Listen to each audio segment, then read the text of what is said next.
embaixadora Maria Edileuza, pela sua conferência inaugural, que trouxe não só uma análise da trajetória da Constituição dos BRICS, mas também esclarecimentos e uma perspectiva bastante iluminadora sobre o potencial e o futuro desse grupo nos próximos anos. Acho que é uma série de temas aqui levantados que são de extremo interesse para todos nós e eu gostaria, então, de aproveitar a sua gentileza oportunidade para debater conosco alguns dos temas que a senhora levantou em sua conferência, para abrir a palavra ao nosso público para algumas perguntas da plateia. Gostaria de iniciar com 3 perguntas, eu acho, e em seguida passaremos de volta a palavra à embaixadora e assim continuaremos com grupos de perguntas de 3, eu acho que é mais manejável, em vez de abrirmos para muitas perguntas. Mas, enfim, está aberto o microfone ao público. Tem alguém com o microfone? Okay. Obrigado, professora Mônica Hertz, aqui do IRI da PUC-Rio. Embaixadora, muito obrigada pela sua explanação e sua análise. Eu gostaria de iniciar esse debate perguntando se é possível uma diferenciação em termos da análise de todas as atividades dos BRICS.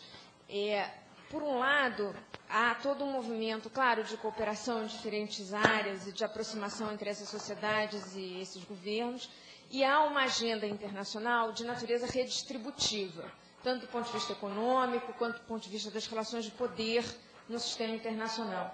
Será que a gente pode separar, diferenciar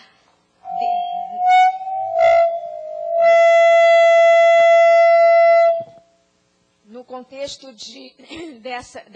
desse processo histórico que a senhora analisou, elementos, de fato, de propostas que se diferenciam em termos da governança global, elementos de proposta que avançam em termos de algum tipo de paradigma diferenciado para a governança global, que vão além das propostas de natureza redistributiva.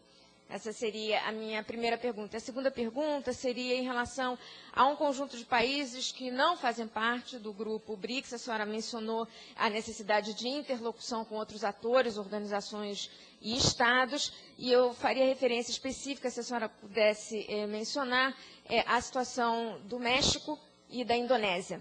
Muito obrigada. Obrigado, Mônica.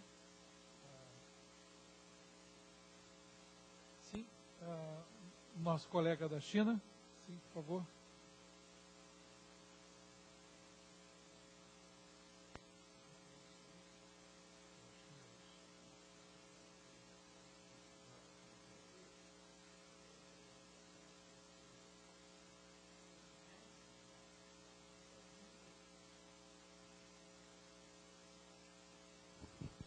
The G8 will probably gradually disappear after the emerging of the G20. However, we can see after the earthquake in Japan, the G8 have been again active on exchange rate activities, something cooperation, something else. So what's your comments about the future of the G8?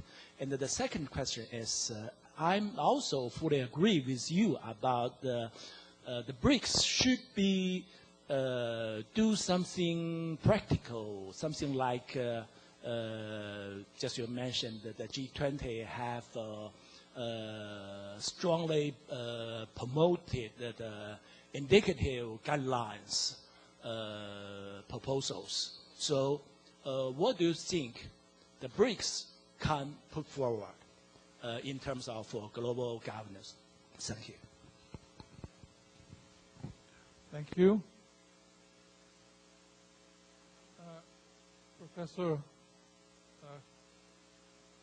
let's hear someone from this side. Yes.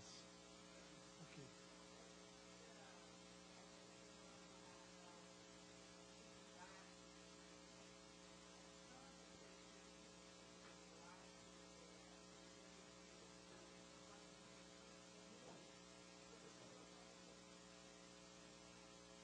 Então, por exemplo, esse ano, todos os BRICS estão juntos no Conselho de Segurança da ONU, né? Um fato que já foi notado diversas vezes.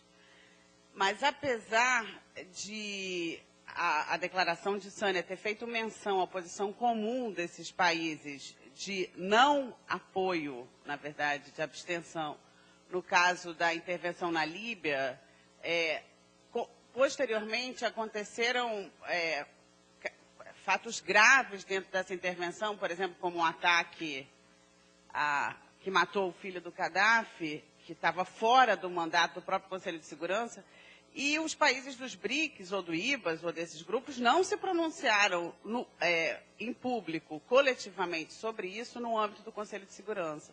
Então, então, isso mostra, até na relação de cada um desses países com as potências tradicionais, uma diferença muito grande de interesses, né? Que eu acho que impede que num caso flagrante de ter se ultrapassado o mandato do próprio Conselho de Segurança, que esses países tenham adotado uma posição mais firme e conjunta. Eu queria que a senhora comentasse um pouco isso e me dissesse se a senhora considera que realmente houve esse vazio, no caso.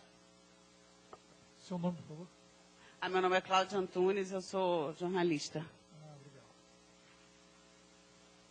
Ok, então passo agora a palavra à embaixadora Maria de Deus.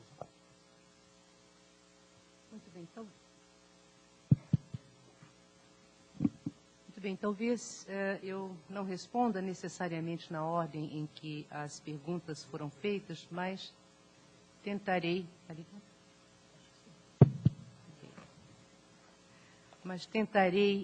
cobrir o universo aqui levantado neste momento. Bom, em primeiro lugar, eu gostaria de fazer referência a outros países emergentes, como México e Indonésia, e observar que eu entendo a observação levantada no sentido de uma possível sugestão de incorporação desses países ao BRICS. Não sei se seria esse o espírito.